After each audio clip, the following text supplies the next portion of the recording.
George Lucas now brings you the Tuskegee Airmen, as brave and as cool as any Jedi Knight. You're watching Beyond the Trailers review of Red Tails. We have a right to fight for our country, the same as every other American. So you shut us down, or you let us fly. If I get you the mission, your men have got to come through. We need to change the way we fight. I need pilots who will put the bombers ahead of themselves. Can you help save lives?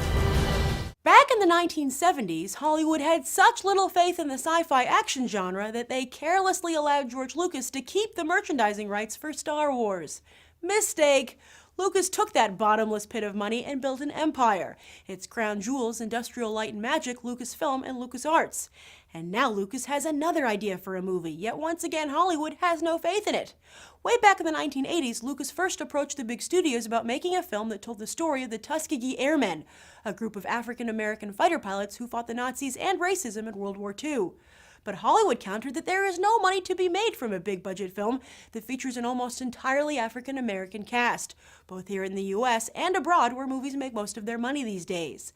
So after years of trying to not only gain industry support for Red Tails, but attach top talent, Lucas decided to take some of that Star Wars money to produce and distribute the film himself.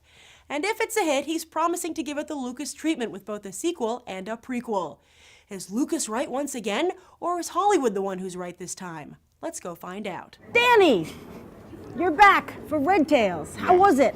I can't call it a bad movie, but it's not very good. I thought it was a great movie. Yeah? I thoroughly enjoyed it. Rather good, even though they took liberties with the actual history, embellished a lot of stuff, used cliches. It was still worth seeing. It's quite spirit lifting. I enjoyed it very much. Ooh, and I recommend it. And I also recommend that there's an off-Broadway show on the Tuskegee Airmen that you also ought to see if you like the movie. It was good. It was good. I really, I enjoyed it. It started off slow, but it ended pretty well. Do you know a lot about the history of the Tuskegee Airmen on your own?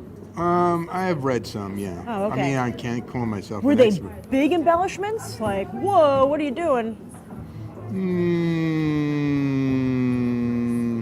I'd say they stretched a few things here and there. I actually heard rumors that it wasn't as historically accurate as it should be, but from everything that I know about the Tuskegee Airmen, it seemed right. I've only ever seen the movie on HBO, the one with Lawrence Fishburne and Cuba Gooding Jr. Which is better?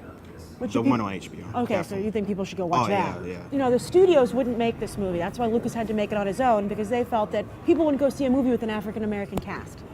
Well, I think that they were wrong. It's ridiculous. Yeah. Not surprising that the studios would think that way. It's disappointing that Hollywood would not want to support a movie like this. It's a great war movie, just in general. And they It's seem just to a be great war wrong. So movie. far we have a diverse audience coming out of here. Yeah. So people are Yeah. interested. I thought that the portrayal of the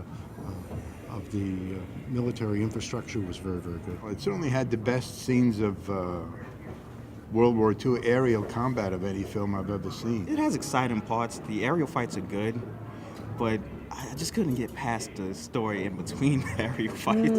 Yeah, I hear you. Yeah. There were subplots that weren't necessary, like one of the pilots was dating an Italian woman who's the best visual of the movie. She's by far the best visual. The acting wasn't spot perfect. And again, it's the cliches and such. I like Cuba Gooding. Yeah, he did a good job. But I liked a lot of the young actors too. I recognize a lot of the young actors from the Wire series. Oh, wow. Great series, right? It's a long movie. It's over 2 hours. Did you feel that they filled that well, or did you feel it lagged at any point? Well, it was a little long, but I enjoyed it. There are parts where you feel, like I said, when it begins, it kind of begins slow, but it's still, he's trying to get as much information about the Tuskegee Airmen as possible. Oh, so you stick with it. It's a good part of American history, it's African-American history, and it's something that people should know about. I've always been an admirer of the Tuskegee Airmen, and concerned that they never got the recognition that they deserve. Do you think this movie's a start? Hope so. What do you give it on a 1 to 10? 9. I give it an 8. I give it about a 5.5. I'd say around 8. I'd give it a 10. 10? What do you say? 10. Looks like George Lucas is the winner once again. As you can see, a very diverse audience is showing up for Red Tails and overall enjoy the film, giving it an 8.5. I'm Grace Randolph reporting from AMC Empire 25, and I hope you'll go beyond the trailer for these other top movies.